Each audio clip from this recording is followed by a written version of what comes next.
Moving on, ఏపీలో ఒకే రోజున group 2 SBI పరీక్షలు ఉండటంతో అభ్యర్థులు తీవ్ర ఆందోళనకు గురవుతున్నారు. ఈ నేపథ్యంలో ఈ నెల 25న ఎస్బీఐ గ్రూప్ 2 ప్రిలిమ్స్ పరీక్షలు ఉన్నాయని పలువురు నిరుద్యోగులు ప్రభుత్వానికి, ఏపీపీఎస్సీకి అభ్యర్థించారు. నిరుద్యోగుల అభ్యర్థిని పరిగణలోకి తీసుకోవాలని ఏపీపీఎస్సీకి ప్రభుత్వం సూచించింది. దీంతో ప్రభుత్వ సూచనతో 25న జరగాల్సిన ఎస్బీఐ పరీక్షను వాయిదా వేయాలని ఎస్బీఐ ఉన్నతాధికారులకు ఏపీపీఎస్సీ లేఖ రాసింది. స్పందించిన ఎస్బీఐ ఉన్నతాధికారులు పరీక్షను మార్చి 4కు వాయిదా వేశారు. 2 పరీక్షలు రాస్తుంది 550 మంది మాత్రమే అయినా మార్చి 4న వారికి స్లాట్ కేటాయిస్తూ ఎస్బీఐ నిర్ణయం తీసుకుంది.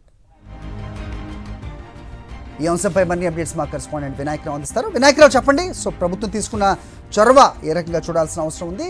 మొత్తానికి ఎగ్జామ్ డేట్ని మార్చినట్టుగా చూస్తున్నాం. అభ్యర్థుల్లో ఎలాంటి ఫీలింగ్స్ ఉన్నాయి, ఏంటి అప్డేట్స్?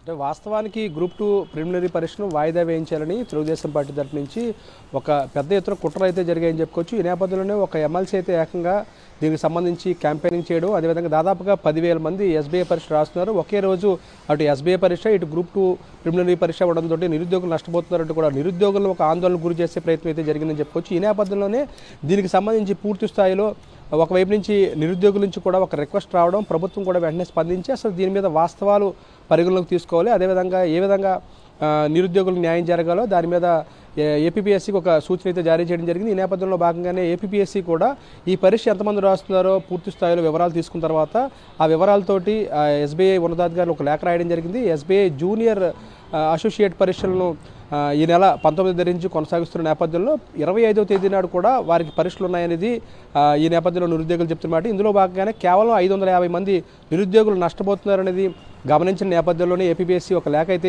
ఎస్బీఐకి రాసింది. ఎస్బీఐ కూడా వెంటనే ఏపీపీఎస్సీ విజ్ఞప్తిని మన్నిస్తూ ఎవరైతే 25వ తేదీ నాడు ఎస్బీఐ పరీక్షకు, అదేవిధంగా గ్రూప్ 2 పరీక్షకు హాజరు కాబోతున్నారో రెండింటికి హాజరు కాబోయే దాంట్లో ఎస్బీఐ స్లాట్లు ఏదైతే 25 జరగాల్సిన ఎస్బీఐ జూనియర్ అసోసియేట్ స్లాట్లను 4వ తేదీకి మార్చింది. మార్చి 4వ తేదీ నాడు ఆ పరీక్షకు హాజరు కావచ్చు అంటూ కూడా వారు ప్రకటన చేయడం జరిగింది. ఈ నేపథ్యంలో యథావిధిగా గ్రూప్ 2 పరీక్ష ఈ నెల 20వ తేదీన జరగబోతున్నట్లుగా ఏపీపీఎస్సీ అధికారులు చాలా స్పష్టంగా చెప్పడం జరిగింది. దాదాపుగా ఇప్పటికే మనం చూస్తే కనుక 4,84,000 మంది పైగా అభ్యర్థులు ఈ గ్రూప్ 2 పరీక్ష రాయబోతున్నారు. ఇప్పటికే 4,30,000 మంది విద్యార్థులు హాల్ టికెట్లు కూడా డౌన్లోడ్ చేస్తున్నారు. ఇప్పటికే జిల్లాలకు కూడా ఈ పరీక్షకు సంబంధించిన పరిశీలపత్రాన్ని కూడా పంపించడం జరిగింది.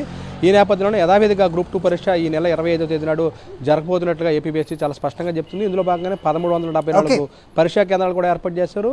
మరోవైపున ఏదైతే తెలుగుదేశం పార్టీ తరఫు నుంచి కొంతమంది చేసిన కుట్రలు కూడా పూర్తిగా బహిర్గతమయ్యి నిరుద్యోగులు న్యాయం చేసే విధంగా రాష్ట్ర ప్రభుత్వం చొరవ తీసుకుందని చెప్పుకోవచ్చు.